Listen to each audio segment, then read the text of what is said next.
It's very emotional inside. Beautiful place. The crown was glistening.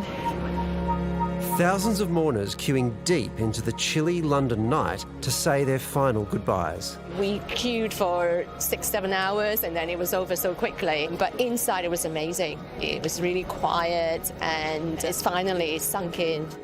The late Queen Elizabeth finally lay in state at Westminster Hall, moving many to tears. I'm sorry.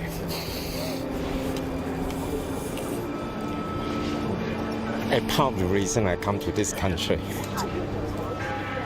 So I didn't actually know she meant that much to me.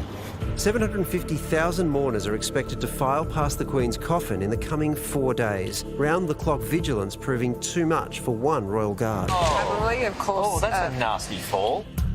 The hours-long queue, stretching kilometres from Southwark Park, passing the London Bridge and Waterloo before crossing the River Thames to the entrance at Westminster. I don't think our city's ever seen the sort of presence we're going to see over the next few days. Military personnel joining police and volunteers to keep the line moving, an official queue tracker streaming the line's end. We're going to be putting thousands of officers into this because of the level of security required and the millions of people who want to pay their respects. Wristbands, no guarantee of entry, as queue campers were given the boot. No tents or chairs allowed. This umbrella is probably the most important thing that I ended up bringing. Prime Minister Albanese and the Governor-General fly to the UK tonight. In just a couple of days, we will have almost 300 world leaders and their teams and entourages coming to London. As rehearsals continue for next week's big event, 4 billion people, nearly half of the world's population, are expected to tune in to the Queen's funeral as Her Majesty's final farewell continues. In some ways, it's still surreal. I don't know when it will really, really come home that she's really not here anymore.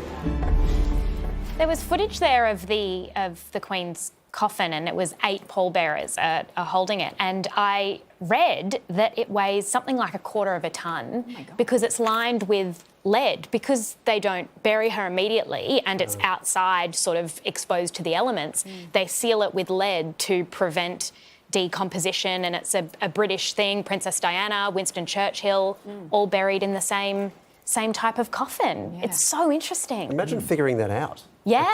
Even thinking of it. Because I would never think about how do you keep a body from decomposing long enough. That wouldn't cross my mind. Because you've got to keep moisture out, and for hundreds and hundreds of years it's been something that the monarchy has done because of the ceremony around the death. It's interesting, isn't it, when we see those stories and we cross to Lisa, like the feeling, I feel like here people are kind of getting on with their lives now. Yeah. And in London and in England, it's so, like, the clocks have stopped. Yeah. Yeah. It's much more intense, like a richer feeling. Do you think Australians who are in London now would be swept up in it? I think so. Yes. Yeah, so it's about proximity. I think if you were there and seeing people on the street in tears, I think you'd feel it more. Well, you couldn't miss it. No. It would just be so tangible, I think, in a way that it just wouldn't be possible elsewhere. That's right.